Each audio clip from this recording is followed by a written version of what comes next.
Good afternoon, everybody. Thank you for joining us for our third and final installment of the Reimagining the Seafood Import Monitoring Program workshop series. As a note, this is a public webinar and we are going to record it. So for those of you who don't know me, my name is Sally Ozell, and I'm the director of the Environmental Security Program here at the Stimson Center. If you are not familiar with the Stimson Center, just a reminder, we're a nonprofit, nonpartisan research institution.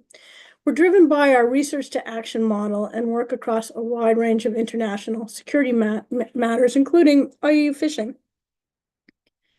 So we are really happy to be co-hosting this event with our partner FishWise, and we'll hear more from Sarah Lewis very soon. So why are we here? Well, as most of you know, IUU fishing undermines the rule of law and can be linked to other illicit crimes, including smuggling of drugs, guns, and humans. Of the estimated 30 billion in the seafood products imported into the US annually, some estimate that there's over 30% that are actually linked to IUU fishing. The International Trade Commission estimated that $2.4 billion worth of IUU fish were entered into the US markets back in 2019. So in reality, we know consumers want to know that the seafood they are buying is legal and not caught or processed using forced labor. In fact, 72% of all US consumers support increased traceability for seafood. They want all parts of the industry to be fair and equitable, especially for harvesters, processors, and merchants who follow the rules. So that is why it's so important to really have a successful seafood import monitoring program, or as we're going to call it today, SIMP, much easier. And we want a SIMP program that can track seafood, is transparent, and can work effectively and efficiently. So back in December 2022, NOAA Fisheries issued a proposed rule to revise the seafood import monitoring program. And NOAA Fisheries heard from a wide array of stakeholders expressing their concerns over the proposed rule.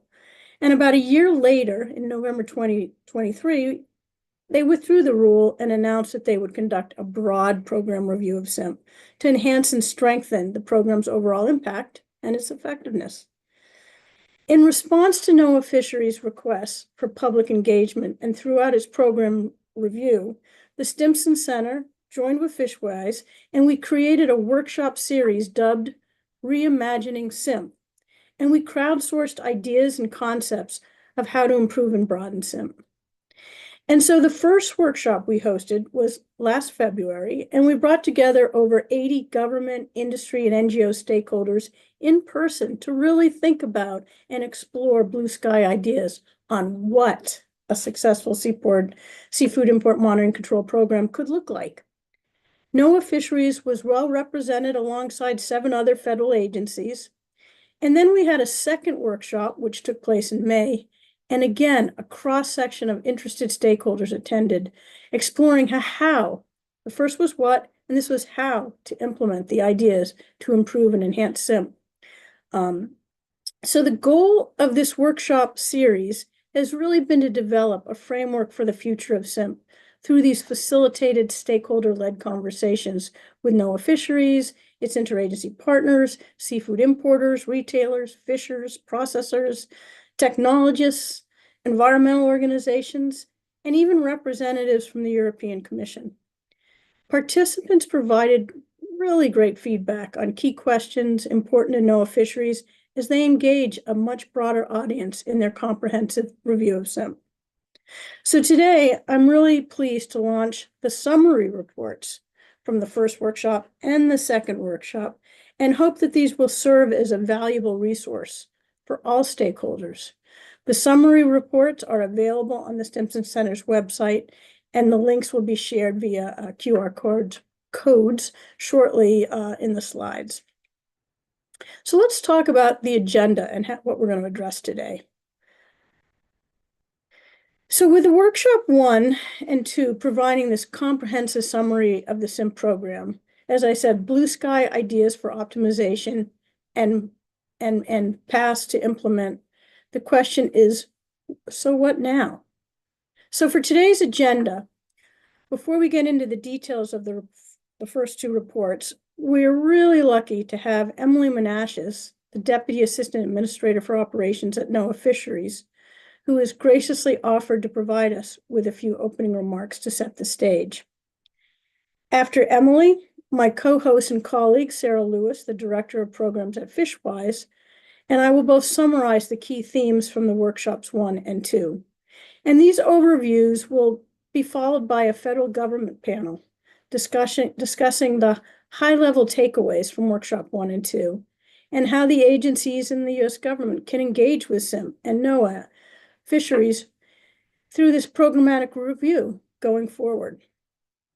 First, at the beginning of the panel, Alexa Cole, who's the Director of International Affairs, Trade and Commerce at NOAA Fisheries, and who also oversees the SIMP program, will provide us with an overview of the SIMP review and the steps she sees going forward.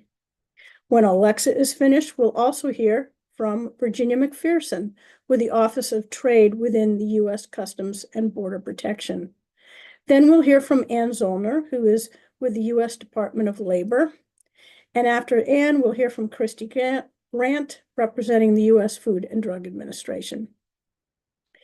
Following the panel discussion of the government, we're going to open it up the virtual floor for I know will be a very lively Q&A session moderated by my colleague Carolyn Gruber, the Deputy Director of our Environmental Security Program. And so participants, this is important, you can submit your questions on the webinar page and is open for you to use at any time, and our staff will be capturing the questions as they come in.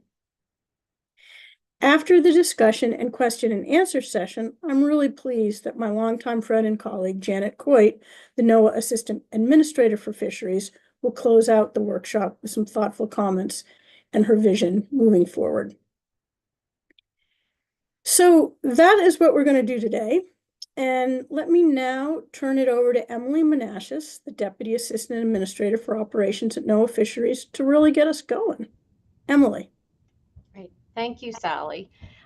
So first of all, I really just wanted to start with some thank yous, and I think getting to the heart of the input we've received and the panel discussion is we want to do that as soon as possible. So, but first I wanted to thank you, Sally, and the Stimson Center team, Sarah, and the FishWise team, as well as the Walton Family Foundation for hosting both components of the workshops we had in February and May, and then getting us to this capstone event. I also, on behalf of NOAA Fisheries, want to thank all of the participants we had throughout this process. Your rigorous conservation, the creative ideas that you had sort of with your colleagues and your peers in those workshops have been incredibly meaningful and powerful. And we sincerely appreciate the time all of you have given to those engagements. The input that we've gotten from working with Simpson Center and FishWise and all of you and the ongoing conversations have been incredibly helpful, I think, in building a broader community of understanding of SIMP, what it does, and as Sally, you touched on in your opening remarks, what it can do, the potential for it. We're really looking forward to hearing the summary of the input and the themes from the workshops. Already appreciated. We've seen the reports that you've put out, which are incredibly helpful as well. But really, as Sally already said, those two workshops, the first one was really looking at what SIMP could be, and then trying to drill down in the second workshop about how we could accomplish that. We're also really looking forward to sharing the collective input that we've heard. Alexa's going to tell you more when she spoke, but we took our intent for the first 6 months of conducting the SIMP comprehensive review of listening and talking to people very seriously. We put a lot of time and energy into listening and talking about aspects of SIMP with a wide range of interest groups. Some of that occurred through workshops like the two that we had through Stimson. We've had a lot of conversations with other federal agencies in the US, with other governments, in other kind of large fora, and then also with many people one-on-one. We were able to sit down and really talk about their desires, their goals, and what they think we could do with this program.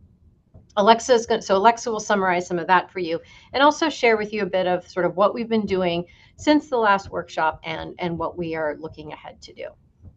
So our goal, as it has been from the very beginning, is to make SIMP efficient and effective. We put a lot of time and energy into that, and we want that program to live its best life. And I think that thanks to all of you, we're definitely closer to achieving that goal. We've had such robust discussions, and from the NOAA fisheries perspective, I can say that those discussions were very helpful and meaningful.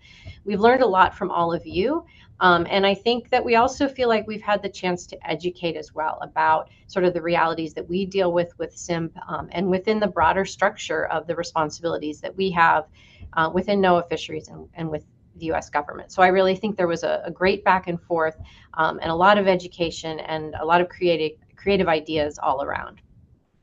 So the two workshops in particular that we had with Stimson and FishWise really gave us the opportunity to collectively dive deeper into the authorities, the tools, the programs that span the U.S. government. We talked a lot more than just SIMP, but I definitely did, and I think probably everyone I've talked to about this workshop did as well, really gained a deeper appreciation for the role that SIMP could play as a tool within a larger whole of government toolbox to preventing and deterring IUU fishing, associated labor abuses, and resulting fish and fish products from entering U.S. commerce. As we all know, IUU fishing poses serious threats to people, community, businesses, and the natural resources. And I hope that if you leave, whether you participated in all two workshops and are here for this capstone event or just for this event, that at NOAA Fisheries, we're seriously committed to working in multiple ways to achieve the goal of combating IUU fishing. In terms of SIMP specifically, while we're not at the point in time where we're able to share our specific next steps on SIMP, I can say, as I did at the end of the last workshop, that we are committed to making progress. And we're committed to continuing to communicate our intentions and be open and transparent with how we're moving forward. So we're really looking forward to being able to implement some of the ideas that were discussed and that we've been talking about and have been digging into deeper. And we're very excited about some of the opportunities that those provide for us. And I'll wrap it up there. And thank you all again. And Sally, I'll turn it back to you. And, I really should have thanked all of NOAA Fisheries who, we know they have a pretty busy time on day in, day out, and they committed a lot of time to attend the workshops and really help support us with ideas, as well as others in the federal government. So really a big thank you to all of you. And Emily, thank you for setting the stage. It's really powerful, quite honestly, to have you kick us off. So let me summarize the first workshop, if I could. So on February 7th and 8th, the Simpson Center and FishWise, we co-hosted this first workshop, again, dedicated to reimagining SIMP. Expert stakeholders to really discuss ways to improve SIMP, but specifically what. So keep remembering that, what a successful traceability-based import control program for seafood could look like. Asking experts, and again, we really push folks to really think of blue sky ideas for the program. And there were 3 scene-setting panels with representatives from the U.S. government, the seafood industry, custom brokers, tech providers, and environmental and labor NGOs. Participants also joined in what was a lot of fun. It was group tabletop exercises to discuss what an improved SIMP program could be. And in that process, we focused on 5 questions. And they were questions that I believe NOAA Fisheries was also asking their broader group. And to summarize them, they included what key risk factors should be considered for an effective traceability import control program, risk factors. Another thought was what critical components of an effective import control system are needed to identify, prevent, and deter the import of IUU caught seafood. Third, what is the whole of government approach to achieve a successful import control program? We asked folks to look at various import control models, SIMP, catch certification, as used by the European Union, or a hybrid approach? What are the lessons learned from each, and could they be used as a model for SIMP? Finally, participants were asked if they thought the US government could cooperate with other international governments from importing and exporting nations and really leverage their work to prevent and deter imports of IU seafood products globally. So I get these are pretty weighty questions. They're pretty vast, but people were so engaged and several key themes emerged, which are outlined here. There we go. We had a very robust discussion around defining risk, digitizing the SIMP process, improving interagency coordination and communication, and fitting into the broader seascape of fisheries. So the first theme, redefining risk, it really encompassed two broad goals to improve risk targeting in SIMP. First, to think more inclusively about risks and how to include contextual risks beyond only product or beyond just species-based risks. So when the SIMP program was created initially, the 13 species groups were determined to be at higher risk for IU fishing or seafood fraud. However, since SIMP's implementation in 2018, we've really got a growing understanding that risk factors for IUU fishing, seafood fraud, and mislabeling extend beyond simply this original list. Risk can occur at various nodes of the seafood supply chain beyond the point of harvest. Participants, in fact, proposed additional risk indicators that could be included in future traceability programs, such as information about, say, vessels or captains, ownership, harvest location, port of landing, transshipment and catch certification, labor activities on board vessels, and during processing.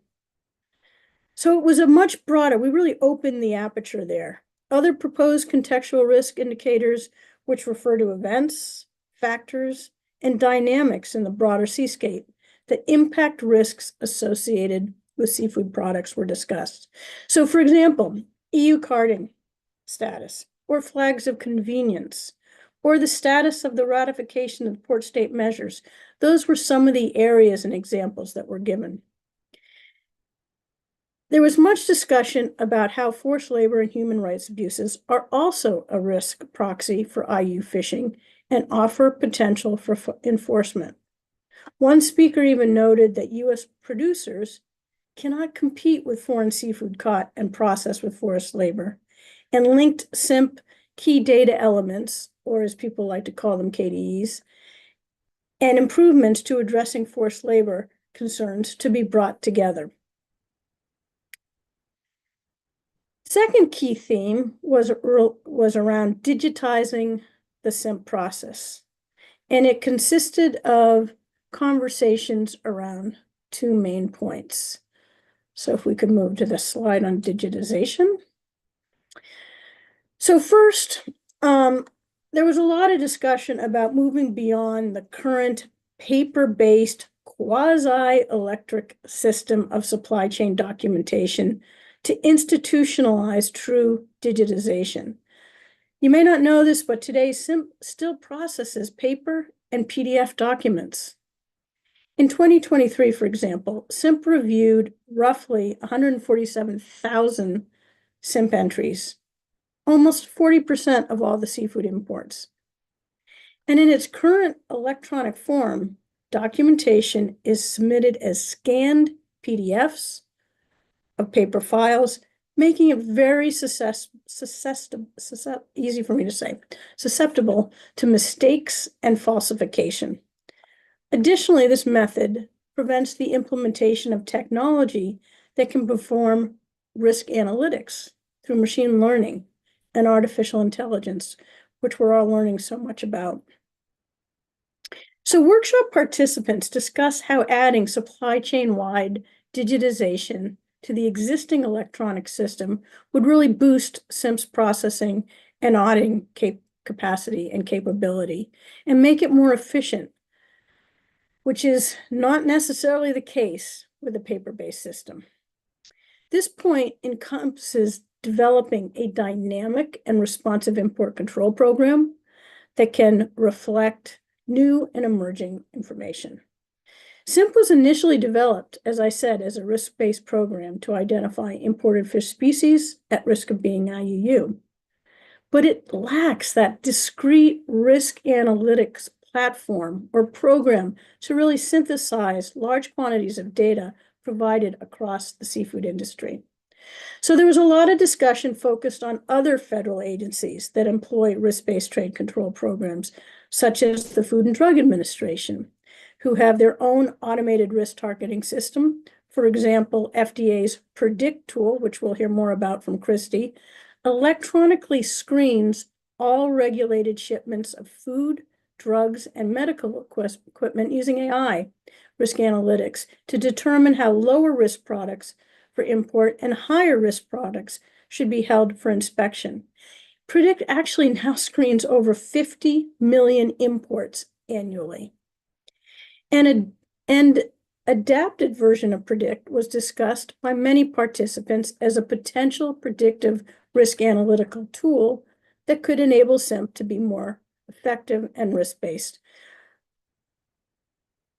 The next thing we talked a lot about was improving interagency communication. Participants noted that one of the problems to improving SIMP is a lack of coordination and communication between the relevant U.S. government agencies who are focused on combating high-risk seafood imports. Participants expressed a need for greater information, intelligence, and data sharing across all relevant agencies. Some highlighted that NOAA fisheries confidential requirements limited interagency communication, and that a lack of interoperable data sharing platforms really provide a huge challenge to develop a robust and coordinated seafood import control program.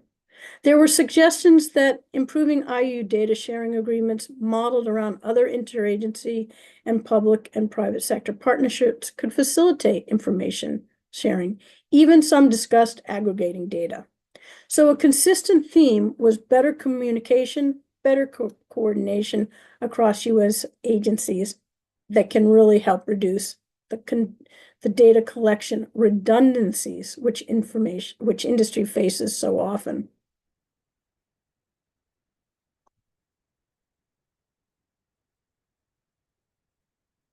Finally, fitting into the broader seascape. For the final key theme that emerged from discussions, participants highlighted 3 blue sky ideas that would help SIMP fit into the broader seascape. First, participants discussed enhancing SIMP by including elements from other countries' counter-IUU fishing trade programs. Several workshop participants discussed the merits of the EU system, which requires importers to submit data 72 hours in advance for frozen seafood and 4 hours in advance for fresh seafood, allowing EU customs authorities to potentially deny entry of shipments suspected to contain IU caught seafood almost on a real-time basis. Other participants highlighted the EU's catch certification system, which are import documents that must be validated by the flag state to certify that products were caught in compliance with domestic fishing laws, as well as with appropriate international conservation and management measures. As a framework for a reimagined SIMP, these elements could fill current gaps in the program. However, they would require robust intra and intergovernmental communication, coordination, as was noted, that the EU program also does not include farmed or aquaculture products, which is part of SIMP. The second blue sky idea was to align data collection requests across market states, import control rules. Stakeholders across the government, industry, and NGOs discussed increasing consistent major market state collaboration on import requirements, risk identification and targeting, and capacity building. Currently, importers who bring their products into multiple markets submit separate forms for each point of entry, many of which require the same or very similar data and information, though through vastly different systems. One industry representative suggested jointly developing an import monitoring platform or interface that would allow for brokers to input all the required KDEs from multiple countries and regulations together would be so helpful. It was emphasized that IUU fishing is inherently global. We know that. The risk in one country's seafood supply chain can often mirror those in others. These shared risks could be flagged and identified through improved dialogue, coordination, and information sharing with other countries that have existing or developing seafood trade monitoring programs. I mean, the list is growing. We have the EU, Japan, and South Korea, and Australia all working on these issues. Lastly, workshop participants repeatedly stress that SIMP lacks transparency and accountability to the public, which can reduce the trust between NOAA fisheries and relevant stakeholders in the seafood industry and NGOs. Therefore, we heard a lot about how important it was to improve SIMP. Participants should explore ideas on how to increase transparency and accountability for all stakeholders. As originally envisioned by the 2015 task force, SIMP was created to enhance collaboration with interested stakeholders on specific IUU fishing and seafood fraud concerns. It was highlighted that more information from NOAA fisheries is needed to demonstrate the effectiveness of the program and its enforcement actions to interested stakeholders. So now that I've sort of laid out these blue sky ideas for what a reimagined SIMP could include, we can turn to the conversation, not about what, but how SIMP could implement these ideas. So with that, I'm going to pass it off to our partner for this workshop series, Sarah Lewis, the Director of Programs at FishWise, to give us a recap of Workshop 2 themes. Over to you, Sarah. Thank you, Sally. And hello, everyone. It's nice to be able to be here today. So for our second workshop, we held it in May, bringing together a diverse set of stakeholders, as was just described by Sally, including U.S. government, fishing industry, brokers, environmental, labor organizations, consultants, and tech providers. So it was a very diverse group, as we've just discussed. And you'll notice there's actually quite a few similar themes across both workshops. But as Sally was just saying, this one is really trying to get into how to implement and what are some tangible next steps that we can take towards those blue sky goals. So we're looking for identifying some key themes that repeatedly rose to the top as ways to actually get there. And the aim of the second workshop really was to be as tangible as possible. So as I go through some of these themes in the following slides, I'm really going to try to hone in on some of the more technical elements that these themes related to how brought up for the group. But first, just an overview of the key themes of the second workshop. You'll see some similarities to the first, as I said. Risk targeting and predictive analytics came up again as a important tool, focusing on risk and thinking about how do we get ahead of risks in terms of how we're looking at products coming in through the SIMP program. What we call dashing to the future, which I'll disaggregate that acronym in a moment, but it has to do with digitizing, analyzing, standardizing, and harmonizing the data. So that's a really data focused. Like, what are the actual requirements of SIMP and how can we improve some of those data elements? Then we talked a lot about labor and human rights and how to better utilize the SIMP program for collecting information and sharing it across agencies. Applying lessons learned from the EU context, since seafood is a global commodity. It's global products. They're traveling all over. How can we harmonize and also learn lessons from a program that predated SIMP, but is also undergoing its own rounds of review and revision.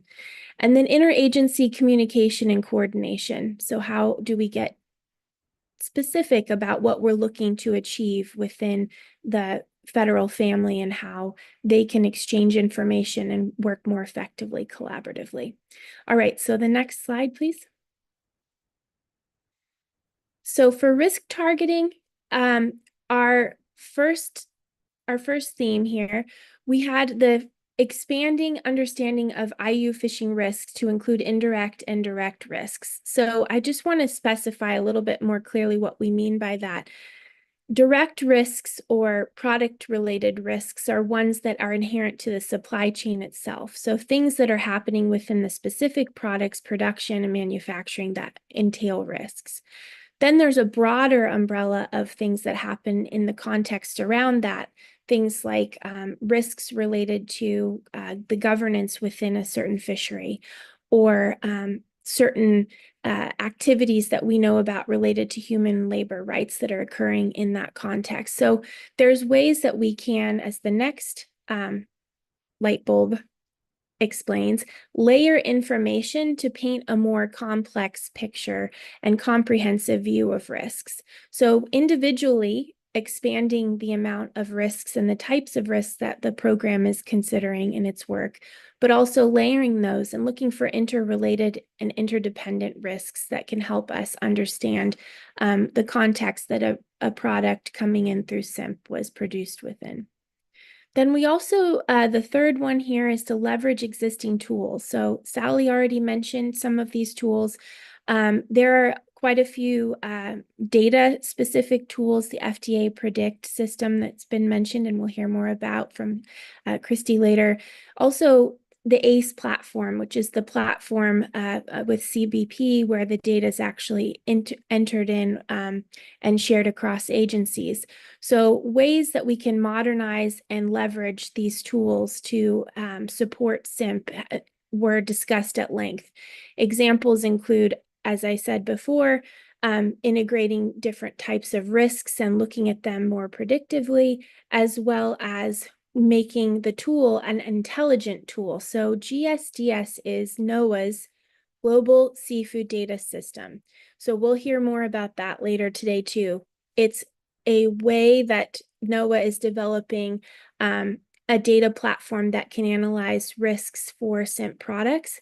And we had a lot of really great discussion about how that tool is developing, what NOAA's goals were for the future of the tool, and ways that potentially it can become more intelligent and capable of integrating risks in a predictive fashion as opposed to post entry fashion. So those are some initial hows on risk targeting. I'll move to the next slide. So getting into the data-specific suggestions that we heard about how to implement some of these blue sky ideas. Currently, some of the documentation required by SIMP can be submitted as PDFs that are scanned in. And while this is technically an electronic option, it still limits the use of that information and how it can be integrated in terms of thinking about risks, and also how easy it is to share across the supply chain itself.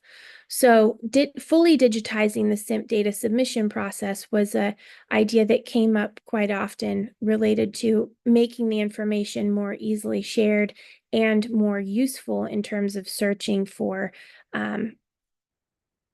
risks or any data that's needed for entry into the actual program. The second one here, analyze. Use an automated system to increase the breadth of risk analyses. So automated and digitized systems play a crucial role in helping us enhance our risk analysis. They enable software to read, digitized platforms are able to read the data and look at ways to use AI and machine learning to gather, analyze, and interpret large volumes of data really efficiently. So the goal here is that if we're able to increase both the data that we have alongside our capability to analyze it, then it becomes really useful and actionable, as opposed to collecting more information in a fashion that's not as readily analyzable. So by processing data from multiple sources, including historical data, supply chain data, and third-party data, these automated systems really lend themselves to monitoring risks and adapting to a dynamic risk environment, which is what we see within seafood supply chains. The risks in terms of mislabeling and fraud and IUU are not staying the same for long periods of time. So these kind of tools are very helpful in allowing for some adaptability. Another really critical piece to helping both on the compliance side, on the industry side, and on the use of information is standardizing the data.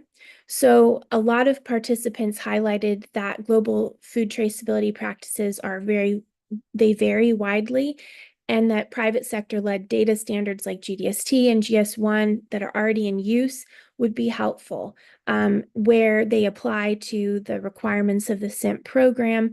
Those would be useful standards to align the data formats with, so that it would both encourage uptake within the supply chains, and it would allow the programs within the US government to be able to speak the same data language. Finally, harmonization came up quite a lot because many exporting countries and source countries obviously are going to multiple markets around the world. So looking to the community of countries that are putting together import rules and thinking about ways the US, EU, Japan, and other major markets should be better coordinating at an international level to align their program requirements is really critical. So multilateral efforts can foster regular proactive communications and share expectations. This is already something that US government is doing, is talking to one another, but ways to kind of identify a shared set of goals for harmonization and a space where those can be carried forward was really emphasized. And then for the private sector, having uniform or at minimum aligned requirements can really streamline companies' ability to comply with these regulations. It allows for more efficient and better understanding of how these bodies are actually using the data. And it makes work within supply chains, rolling that all the way back to the point of harvest, significantly more straightforward when they're not juggling multiple requirements. So I will move to the next one. Thank you. So my third kind of key theme related to labor and human rights. So as you see here, collecting, there's a flow. First, people were very interested in how SIMP could be leveraged in terms of collecting labor-related information. So what is the capability and how could it be accomplished that labor-related information to indicate forced labor in seafood supply chains could potentially come in through the program? And the effort required to collect this information via SIMP, it was said in the room, would really only be worthwhile if the information were used as opposed to simply collected by partner government agencies for enforcement purposes. This really connects to the idea of leveraging data that could be useful across agencies within the federal family, and thinking about how maybe GSDS could be a platform for flagging risks related to social responsibility or social and labor rights that could then be communicated via ACE or other platforms, maybe bilaterally, to the agencies that have the ability to act on that data. So the next piece is really clarifying the roles and responsibilities of the US government in preventing labor abuses in seafood supply chains. So having those conversations about what the role of SIMP is within this bigger suite of entities that is responsible for combating forced labor and child labor and other forms of abuse. For example, agencies without enforcement authorities such as DOL could provide relevant labor-related enforcement related enforcement information regularly to personnel from USCG, from CBP, DOL, and NOAA's Office of Law Enforcement for a more whole of government multi-agency effort. And then the final piece relates to ways to actually facilitate that process. So once we know what we'd like to collect and then we have clear rules, folks were talking about how we can actually share the data. So improving and expanding the interagency information sharing capabilities are critical. So this actually means specifically, what are the channels where this information is shared? What are the barriers and how do we lower those for data flows between agencies? What, if any, changes do we need to the way that data is handled across these different agencies to allow them to be actionable?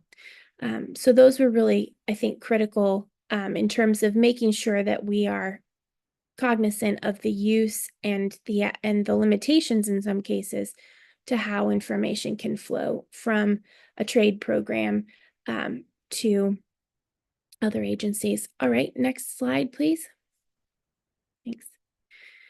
So I mentioned applying lessons learned from the EU is one of the key themes, and I think it's not really a surprise. We've heard this quite a bit from the broader community within FishWise's work as adding, potentially some clarifying documents to SIMP that help align across and harmonize and apply some lessons from the EU. So we recognized in the discussions that we had in workshop 2 that both programs had strengths to build on. And so we really had a kind of rich discussion about how we can borrow the best from either program in order to develop an even more effective way of combating these issues. So one of the things that came up was to add a catch certificate to support SIMP's audit-based approach. So we, at the outset, I think, of the discussion in the first workshop, had heard varying experience levels with the EU catch certificate, with some participants that had already been using the EU catch certificates within their supply chains because SIMP does not currently require a specific form or a specific catch certificate. Rather, you can submit whatever the appropriate one from the place that you're harvesting and working is. And so folks are already sharing that they were leveraging the EU one for efficiency's sake. And that idea kind of in the second workshop came up quite a few times. It could allow for some more streamlined reporting, some more standardized analysis, and potentially could better facilitate data sharing and targeting of risks. So the second piece here is integrating advance or prior notice to move towards a pre-import screening capability. And this really came up after we had a wonderful presentation from a member of the EU's program, and it was discussed that really understanding how we can move the seafood import monitoring program to a place where the risks are screened ahead of time rather than an audit focus where the product has entered into U.S. commerce already would be a really powerful way to make the program more effective at preventing and detecting these sorts of risks.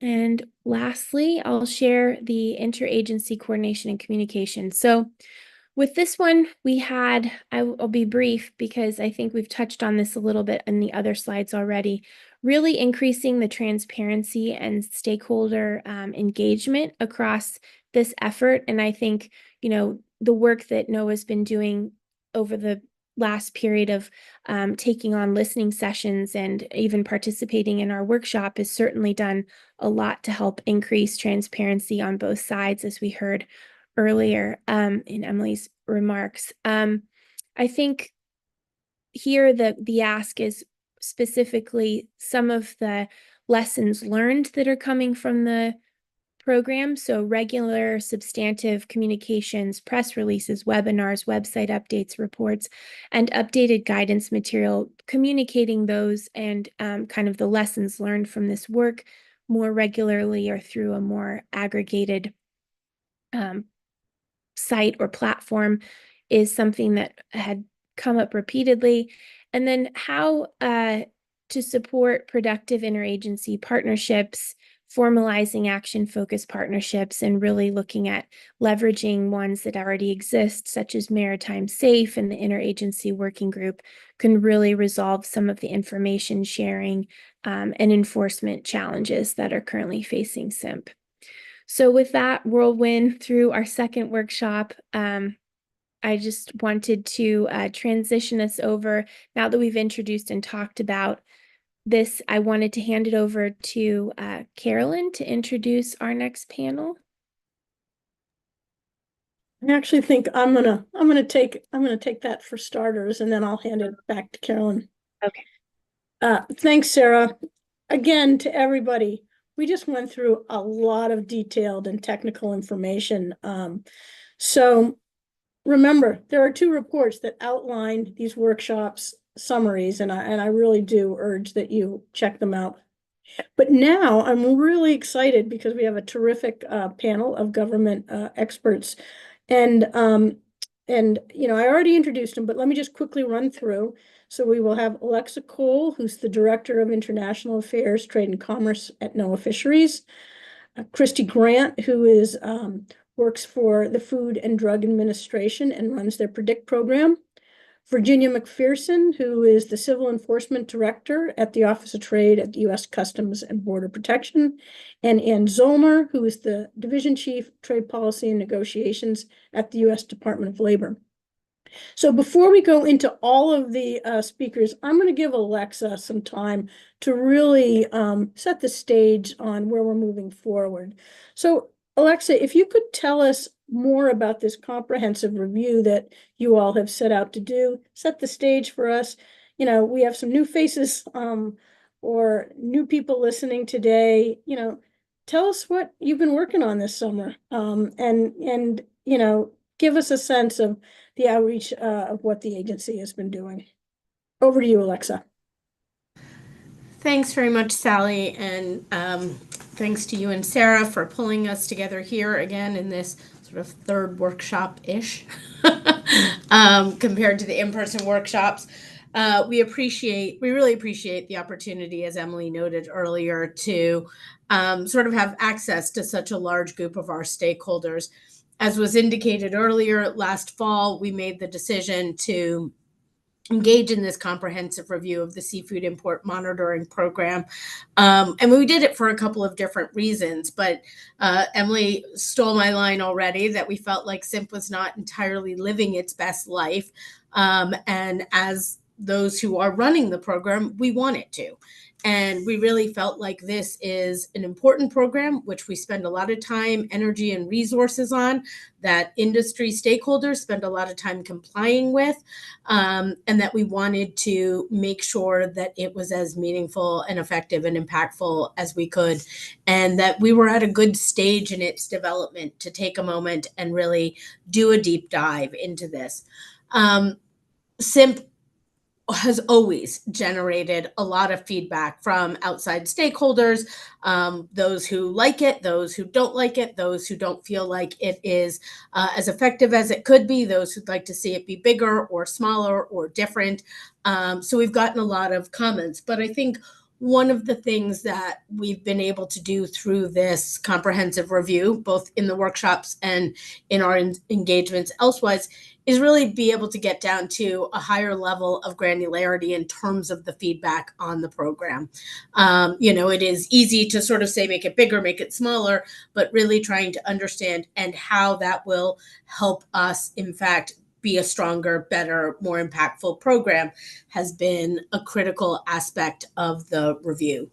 And so we spent some time last fall socializing our plans for doing this and reaching out to stakeholders like Sally, like Sarah, letting them know we were looking into this. And we were really pleased when they came up with the idea of trying to host these workshops, which gave us an opportunity, as I said, to engage with a lot of stakeholders all at once in a couple of different opportunities, but also trying to find different chances outside of these workshops to be able to engage with stakeholders.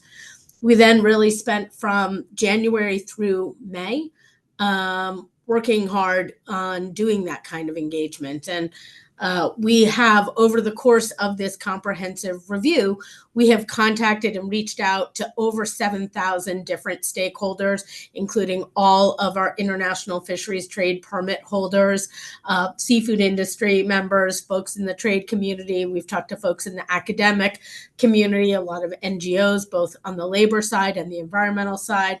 We had a consultation with the NOAA Marine Fisheries Advisory Committee and sought their input on some of our questions we had related to the comprehensive review. We engaged with 25 other U.S. government agency offices. We consulted with over, I think, nearly a dozen other foreign nations, both those who have programs like the EU and Japan, and others who are thinking about developing programs, and others who export a lot of product into the United States. And so, again, as indicated by Emily, it's been really helpful. It's been really informative. And it is, I'm really gratified by the sheer number of stakeholders that have engaged with us, who have taken some time and energy to really share their thoughts, to think about how we might improve the program. Some who have offered opportunities for them to help, and that tools that they might have that we might be able to use. And so that's been, it's really been exciting. You know, when you launch this kind of effort, you're never quite sure how it's going to go and what you're going to learn and whether it's going to turn out to have been as useful as you hope it would be. And so we've been really pleased about how useful it's been. Since June, we've been sort of deep in sort of internal consultations, doing a lot of deep dives with our team, with Emily, with Janet, with Dr. Spinrad, the head of NOAA. We've had a lot of conversations. We've talked to other offices within NOAA. Obviously, you always have to talk to the lawyers and get some buy-in with them, but also doing some follow-up meetings with other agencies and with some of the other countries that we consulted, just to try and really test out some of our thoughts and theories of things that we're thinking about and how we're going to move forward. And so we are closing in on what we think is a package of activities that will come out of this comprehensive review, and hopefully at this stage remain on track to be able to share those publicly at some point in the early fall, so sort of late September, October timeframe. And our goal is to really be able to give you a good sense of all the actions that we think we intend to take in response to this comprehensive review.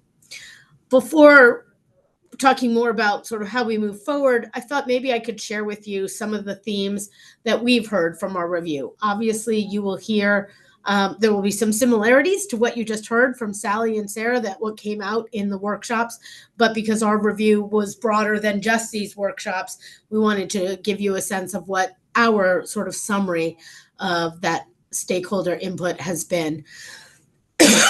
So we collected them, and they fell into, I would call them sort of 5 main categories. And as I said, you're going to find these to be fairly consistent with some of the other things that you've heard. The first is changing that responsibility for compliance. There's been a lot of input about transforming SIMP to be a government-to-government program, more along the lines of the EU program, to shift the onus of the program away from importers to governments and government certificates. And let me just note up front that for all of these recommendations, all these themes that we're talking about, none of them were universal. All of them had folks on both sides, or sometimes many different sides of them. But just sort of these highlight some of the themes that we heard. So obviously you heard that as well from Sally and Sarah that there is an interest in whether or not there makes sense for us to try to frame our program more along the lines of the EU program. The second one is about the species that are covered by SIMP. Anyone who's talked about SIMP knows that there are those who would like to see us expand it to all species. Some of the comments we got would like to see us be even more targeted and narrow in terms of those species that we find at risk. We got a few comments that were related to specific species that folks would like to see added, but most were generally going more about either expand it to everything or don't expand it to everything and be more targeted and keep it a risk-based system. That one tended to be a little bit more binary. There are a lot of folks who would like to see us expand SIMP to all species. There's a big push on data sharing. I think everybody understands, as do we, that having a lot of information is great. Being able to make sure that information is able to be used by everybody who could have a use for it is even better. We're in the federal government, there are often a lot of constraints about how we are able to use government, and some of those are actual statutory constraints, and some of them are just logistical constraints, and often there are resource constraints. But the desire to be able to share data effectively across the US government was certainly a very common theme, as well as the ability to both receive and share data with other governments. And there's some interest, of course, in whether or not there's more of this information that comes in that could be shared publicly. So that theme of data sharing was definitely a throughput in most of the feedback that we received in a variety of different forms. There was a number of different pieces of feedback about the key data elements, or KDEs, and what we collect. That came in a couple of different varieties as well. There's certainly an interest in seeing us try to make sure that our KDEs are as consistent as we are able to make them with other programs, so that we are, the EU, the US, Japan, any other system, that we're sort of asking the same question in the same way, so that we could, should we ever get to a point where we're able to share that information, that we'd actually be sharing the answer to the question would be in the same format, right? Sometimes how you ask a question, how you ask for the date matters, whether you're doing month, day, year, day, month, year, whether you're doing 4 digits for the year or 2, all of these little things that seem insignificant can in fact impact how you can share data, how it can be analyzed, and those types of issues. And so there's definitely an interest in that kind of harmonization. There's also an interest in considering additional KDEs for us to collect, some related to better identifying sources of products that might be sourced from IUU fishing. And then, as you've heard elsewhere, there's also an interest in trying to have SIMP collect KDEs that are related to forced labor or other labor abuses in the seafood supply chain. That was another theme that came up, although I think that that's one of those issues that I think really got better developed in the workshops that we had, where sort of the knowledge has really grown over the period of the comprehensive review, both on the NOAA side, and I think sort of those of us on the fisheries side of that world and those of us on the labor side of the world. I think over the last year or so, we've really done a lot of learning about our different authorities and different systems.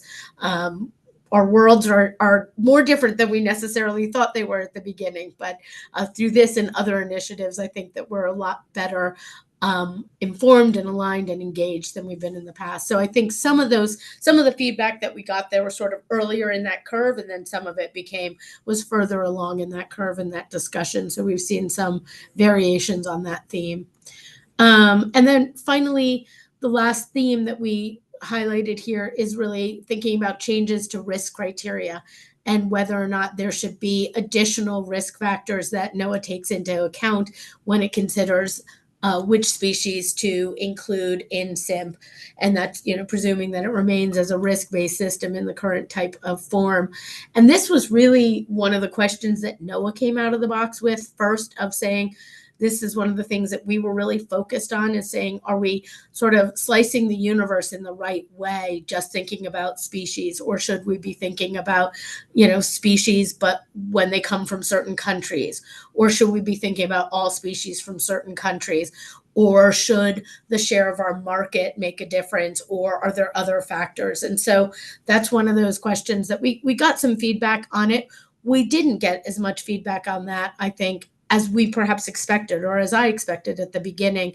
I thought that was going to be a question that got a lot of take up, and it didn't get as much take up, I think, as we had thought. We've gotten some feedback on different ways to think about it, and that's helped us inform our thinking about how we want to move forward.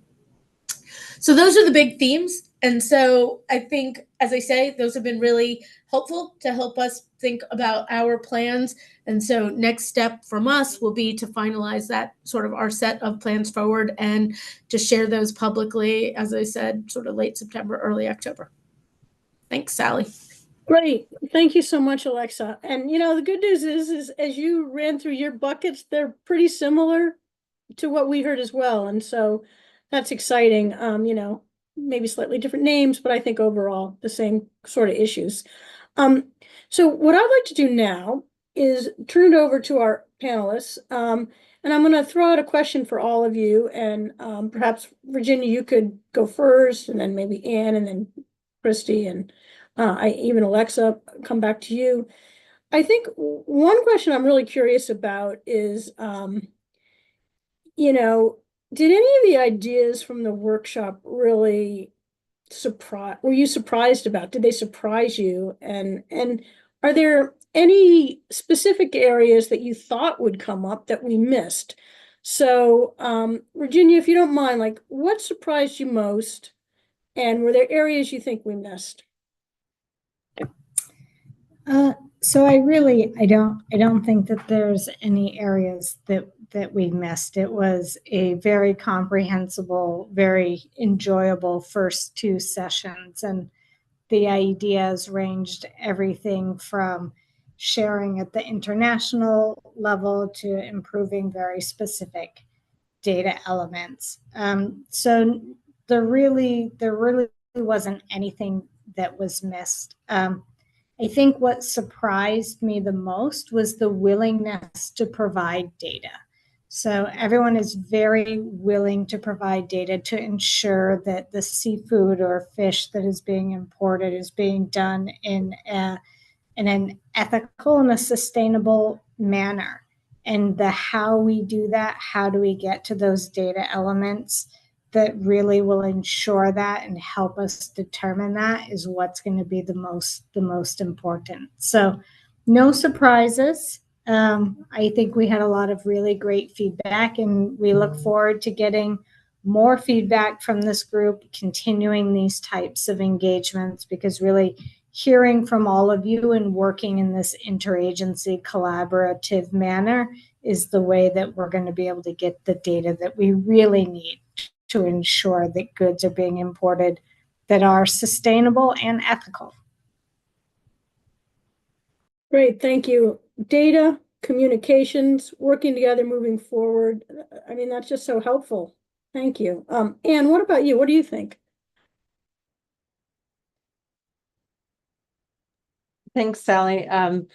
Yeah, so I would sort of affirm what Virginia just said. I mean, we were very encouraged by the sort of collaborative nature of the conversations and the potential synergies that exist on the data sharing specifically. And we were really heartened and surprised when we learned more about the global seafood data system that NOAA has had underway, and the potential of that seems like a really strong sort of tool in this toolbox. We want to be a partner in this, and folks have heard me say before, sort of reminding people of where I sit at this International Bureau committed to improving workers' rights, and some of the sort of experience we have and knowledge we all have in this room about the abuses that exist in the sector. But you also asked, Sally, an interesting question about what was missed. I wouldn't say anything was missed. It was extraordinarily comprehensive, but I would say I think there are learnings from other sectors that are really key to sort of how do we use both information and data and enforcement tools to make change in the sector that, you know, has been, I think, somewhat slow to take on some of the changes. I was in a meeting yesterday about clean energy and solar, and down to metallurgical grade level tracing can happen at this, including in very complicated regions like Xinjiang. So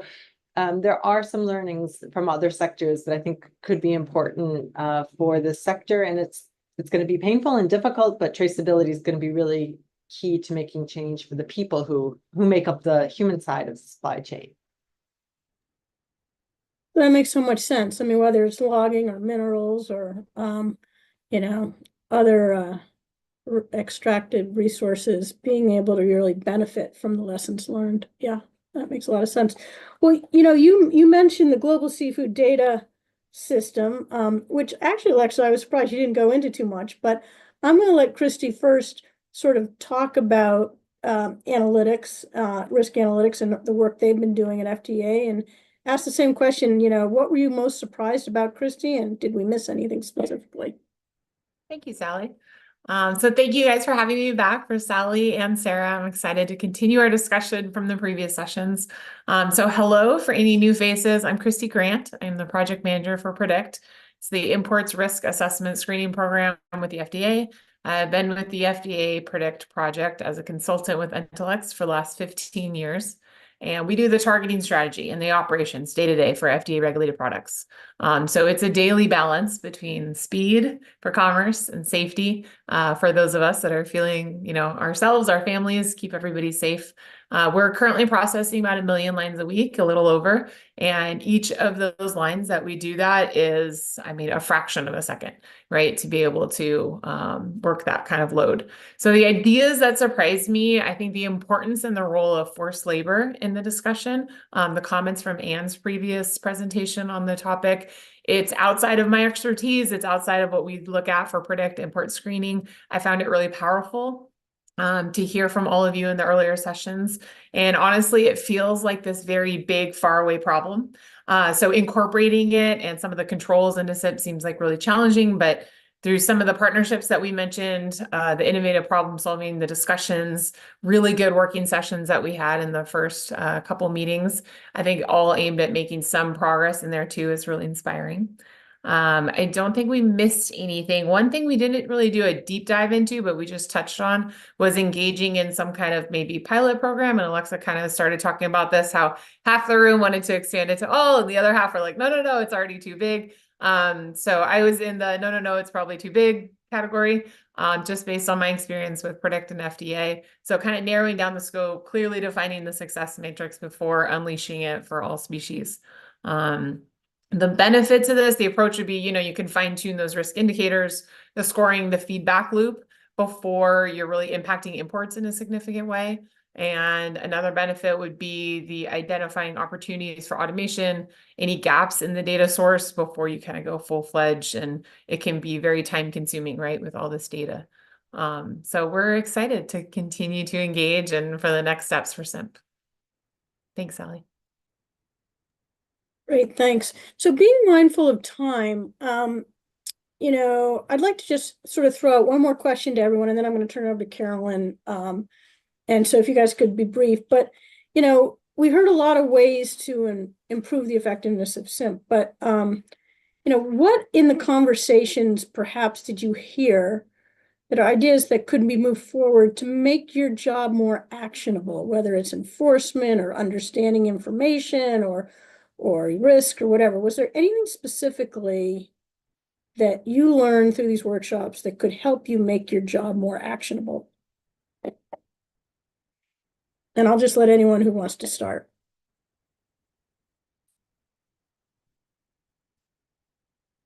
All right, Anne, I'm going to you with WROs, or both you and Virginia with WROs.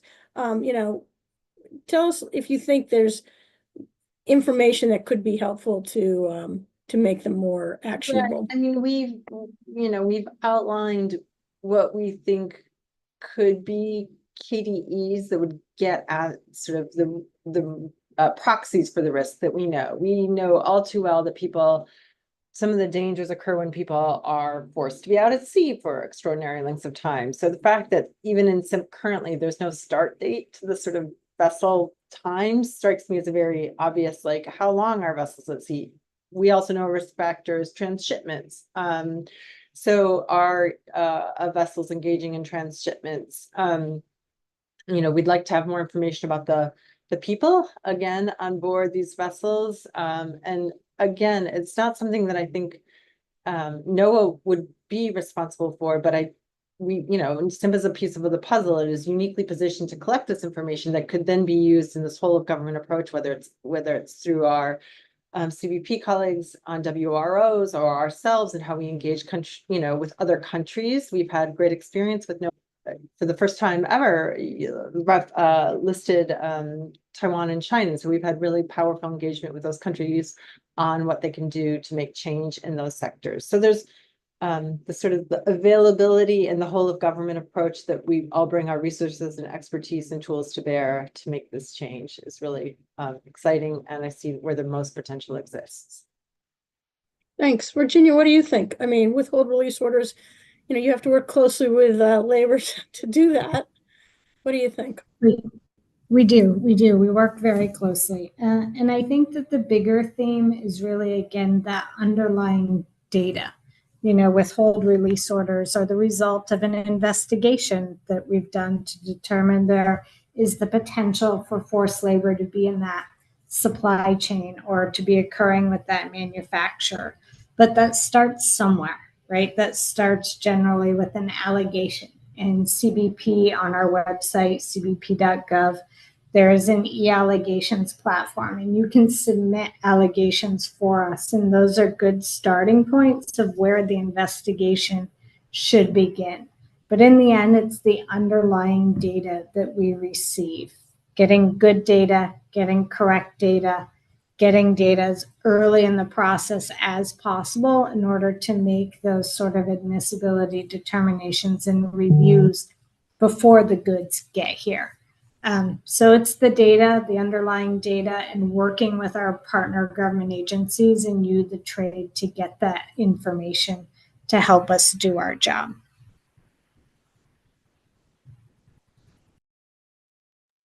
Thank you. So I'm again looking at the time. I'd rather, instead of me asking Christy, you and Alexa questions, I'd like to turn it over to the audience and ask Carolyn, because I suspect a lot will go to Alexa, and that you guys could maybe weave in a little bit about the risk analytics that you've both been working on together. So Carolyn, I'm going to turn it over to you, and then hopefully we'll have 5 or 7 minutes left for Janet to close. So over to you, Carolyn. Okay, thank you. For those who have not yet submitted a question, just use the question and answer box at the bottom of your screen. We've got a few already. So I'll take the first one here, which deals with balancing the data collection for key data elements for legal, sustainably caught, and traceable fish versus the data collection related to fair labor and human welfare on board foreign fishing vessels. I think this person is interested in learning about how a Reimagining SIMP might balance those two types of data.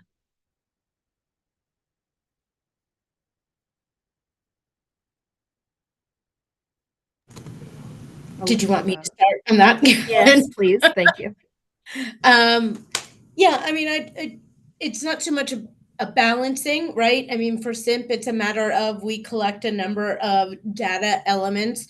And so there may be some additional data elements that we consider adding to our data collection that might be able to serve a dual purpose, perhaps of both being related to our goals of addressing IUU fishing and seafood fraud, but may also be able to be of use to CBP or the Department of Labor in helping to identify shipments that may have some concerns from the labor side as well. And so it's really a matter of what are data elements that we think could have that utility? What are ones that we think that we have the authority to collect? And then how how they might be used by other agencies to address their missions, to address some of these labor abuses. Can I just also chime in, Carolyn, as well? Just to say, I really do appreciate the word balancing, but I'd also remind folks that this is folks are benefiting from access to the U.S. market. And I think Sally, in her opening remarks, referenced the fact that people largely, U.S. fishers and suppliers don't want to sort of have to compete against people who are cheating for all intents and purposes, and whether that cheating is occurring on conservation or environmental issues, or, I mean, frankly, there's criminal jurisdiction over people who knowingly benefit from forced labor and human trafficking. And the onus is on U.S. companies to either sort of change that supply chain, or they can be criminally liable. It's also, of course, part of the 307, Section 307 of our Tariff Act. So, I mean, there is a balancing to be done, but there's also, these are ethics that we hold true to giving people access to our market. So I think that's an important reminder for the audience. Thank you. I've got another question here. This one is probably for Alexa and Virginia about lessons learned about how to enhance interagency data sharing to aid in SIMP enforcement activities, and whether there are any next steps that we could expect coming out of the SIMP program review. Maybe Alexa can start, and then Virginia, you can weigh in. Sure. And yeah, Molly, thanks for that question. And you did cite to the new language that is included now in the Magnuson Act that does give us authority to share information with other federal agencies who are involved in addressing issues related to combating IUU fishing and forced labor. And so that does give us some new authority to be able to share with our federal government agencies. I think another benefit to this review has been some of our enhanced conversations that we've had with CBP about data that's collected. As you know, information that is collected in SIMP starts in ACE at CBP. And so I think we've had some good clarifying conversations about their utility to use that data as it comes into ACE, as opposed to situations where we'd have to pass it from one agency to another and then back again. But I think one of the things that really has spoken to me and has struck me in some of these discussions is that what we really have to offer each other is sort of our subject matter expertise in our own lanes and our own pieces of this process that we have in terms of addressing seafood imports, right? We know fisheries, they know imports, and knows labor, and it takes sort of a sharing of those that subject matter expertise between the agency to make the data that we are able to share useful. And so I think that's one of the key elements that has come out of the review for me, is that need to engage in that sharing of information and expertise.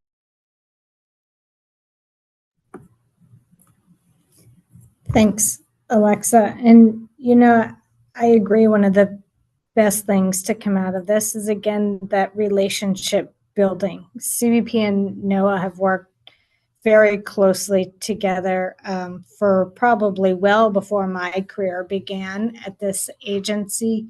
NOAA is co-located with us at our Commercial Targeting and Analysis Center. So, we sit next to each other and we work together side by side. But that data sharing and what data each of us needs and why is a big piece and part of the conversation that needs to continue well after this, as NOAA begins to advertise sort of the next steps for the SIMP. I mean, certainly there will need to be changes in CBP's ACE system as we collect the data going forward, and having that one face as we're out there talking to the trade about the changes of what's going to need to be required, or what new data elements may be required to be submitted in ACE, and just out there doing it together and having that unified face.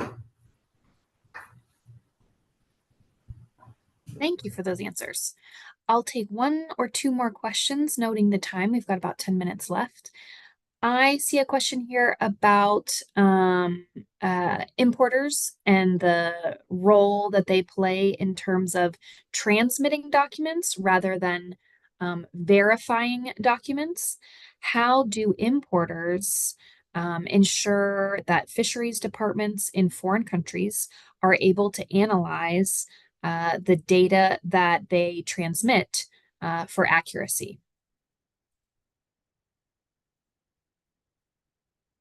That might be a question for you also, Alexa.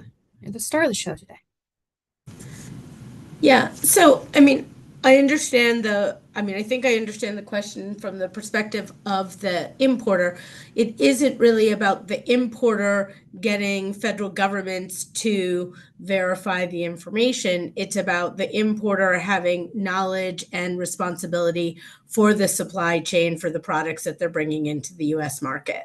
And so that requires due diligence in engagement about the partners that you're working with and ensuring that they have the right information, that they have documentation that shows that the underlying harvest was conducted pursuant to a lawful authority, that you have the necessary permits, that you make sure that as it transmitted from one person to another, that it's moving through with accurate documentation, and that the information from the person selling it to the person buying it matches up, and that there is some capacity to ensure that the people that you're doing business with are being responsible and engaging in the necessary due diligence. So governments may have a role in that they do provide some documentation along the way, but the process isn't really, as it's set up right now, about governments providing that verification. It's really about importers doing that due diligence on their supply chain to make sure they aren't bringing products into the United States that we don't want to have in our market. Thank you, Alexa, and thanks for that question. I'll do one more question and then I'll turn it over to Sarah before we get to Janet's closing remarks. All right, last question relates to the Biden administration's expanded Russian seafood ban, which is being implemented per the 2022 executive order in December. So initial implementation is relying on importer self-declarations, although there has been some speculation of a rulemaking to strengthen that implementation. So this person's specific question is whether the current SIMP program review is going to include discussions with the Office of Foreign Asset Control and CBP about how to do a rulemaking to change those or adjust those executive order requirements.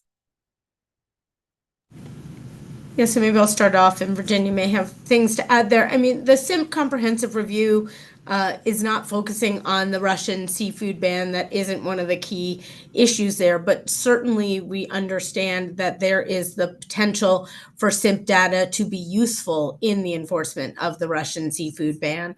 And so that's certainly been among the many things that we are thinking about in our SIMP comprehensive review. There are other separate efforts that are happening in thinking about what, if any, rulemakings may be promulgated by other agencies in the implementation of the Russian seafood ban that are not really connected to this review. But certainly that issue has been on our minds and in amongst the considerations that we have been thinking about in our comprehensive review. I don't know, Virginia, if you've got something to add to that. Yeah, so I would just add, it is something that we are looking at. The self-certification statement today is what is accepted. We know that we are going to need additional data elements, such as where the fishing occurred. Some data today is a very specific list of products. It doesn't always match up with the list of products that OFAC issued in their determination. But we do talk about that a lot, the overlap of data. The goal is not to receive the same data element for CBP purposes and then receive it again for NOAA purposes under the SIMP. So it's something that we talk about. I don't know how it's going to play out. CBP is going to have to put out regulations implementing the determination under the executive order that OFAC has issued, our goal is not to collect duplicative data elements. That's never the goal. Wherever we can receive a data element once and use it for many purposes, that's our goal. But I don't know if we're going to be able to get there before we have to implement the sanction. Got it. Thank you so much. And I think that's all the time we have for questions. I will note that we couldn't get to all of the questions. So what we'll try to do is get some answers to the questions we've missed and post them on our website where you can view the recording of the session as well. So I'll turn it back over to Sarah and we can kind of continue on. Thank you all for answering the questions, and for those who submitted a question, we really appreciate it. Thank you. And my brief role right now is to introduce Janet Coit, who will be providing us with some closing remarks. And she's the Assistant Administrator to NOAA Fisheries. And as Sally already mentioned, she's been supporting these workshops, attending both the first and second, and now here today for some closing thoughts. So we wanted to appreciate her and offer her the floor to give us some of her insights. Janet? Thank you, Sarah. Everybody can hear and see me? Yes. Okay, because I'm still seeing you, Sarah. Okay, great. Thank you, Sarah. Thank you, Sally. I want to begin and end with thank yous and thank the teams at Stimson and FishWise and all the participants across the 3 workshops. And thanks, folks, for getting together today to do this closeout as you provide us with the products of all of this good thinking and labor as we complete our review. And as Alexis said, look forward to announcing our plans later this year, hopefully early fall. I want to, after saying thank you, just be clear that I'm the Assistant Administrator for NOAA Fisheries, and all of us, the NOAA Administrator, the Secretary, the President, Vice President, all of my fellow leaders from sister agencies, we're all committed to doing a better job at preventing and deterring IUU fishing and combating and seeking to stamp out forced labor. So these goals are very important. They include improving SIMP. They include making better use of the data that we collect, both as an agency and together with CBP and Labor and Homeland Security and all the others who are involved in this important work. I don't need to tell this group that, but there has been a lot of talk about ethical behavior, sustainability, what we can do to protect the health of the ocean and the resource, quality of life, the honest fishermen and the brokers and purveyors in this whole system. And those values are at the heart of work and came through in many, many of our discussions. I think these workshops have been uniquely constructive. This is a difficult topic, and I just want to thank Sally and Sarah for the way that you set the tone at the beginning of this process.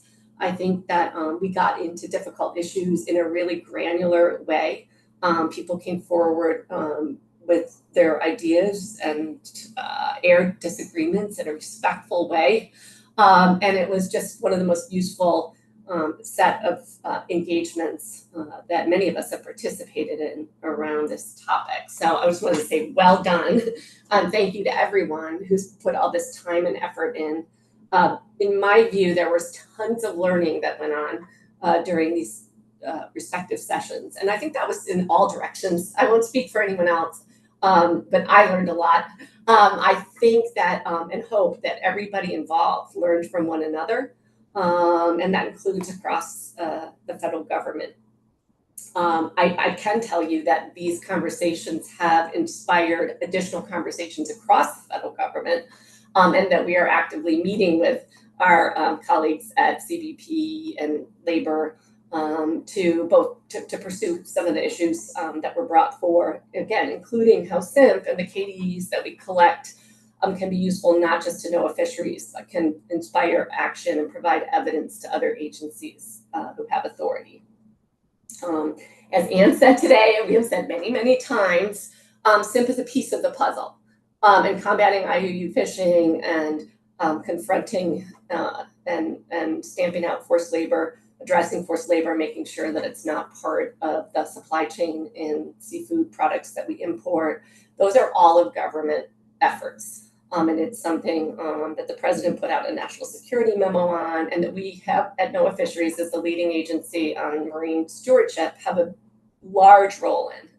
But we're a piece of the tapestry in terms of confronting these issues. So SIMP is a really important tool in that. So by saying that SIMP's just one piece of the puzzle is not diminishing the importance of SIMP.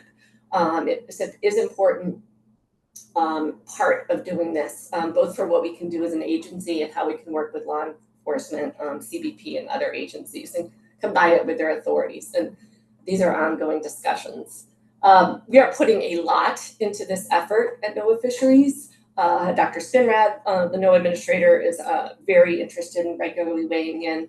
I am pressing the team to do as much as we possibly can now under our current authorities. Several folks have mentioned the Global Seafood Data System, GSDS. I want to echo that. I think the session where we talked about that system that we have built over the years, and that we are now operationalizing it, and that we now can use it more effectively to identify risk factors and to direct audits. That was one of the most exciting sessions for me because we haven't really had a chance to talk about it publicly. Some of the things that we expect to announce this fall are things that we will be putting into motion right away. Others, as we've mentioned many times, may require rulemaking. Others will require additional resources.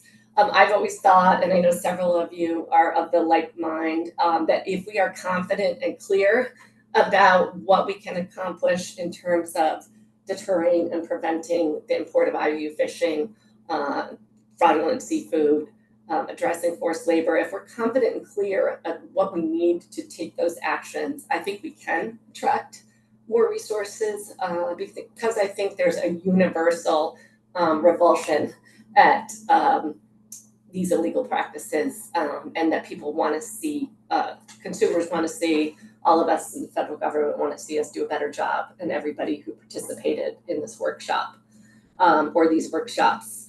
So again, I can't say enough about the constructive mindset that people brought into this. And it was really a pleasure for us at NOAA. Thank you to all my fellow federal colleagues. But it was really a pleasure to be able to be a participant in a broader conversation that was aimed at providing us ammunition and support and specific ideas for doing our work. But that was also a place where people could really exchange ideas and information. So we have our work cut out for us, but we're well on our way. And these workshops have provided a lot of fodder. And again, I just want to say thank you. So thank you to Sally Ozell, who I've worked with for decades. Thank you to Sarah Lewis, who I've gotten to know over the course of the last year or so. And all of the people on your respective teams, all of the folks who put the time and effort into hosting these workshops.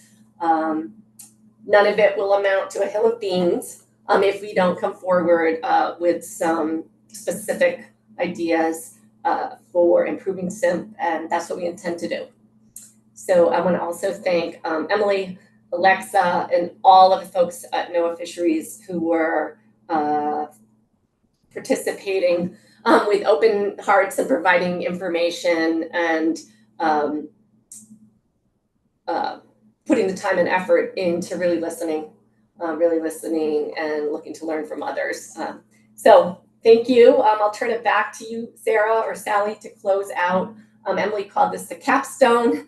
I like that term. And we'll be pouring over the reports and the results from these workshops.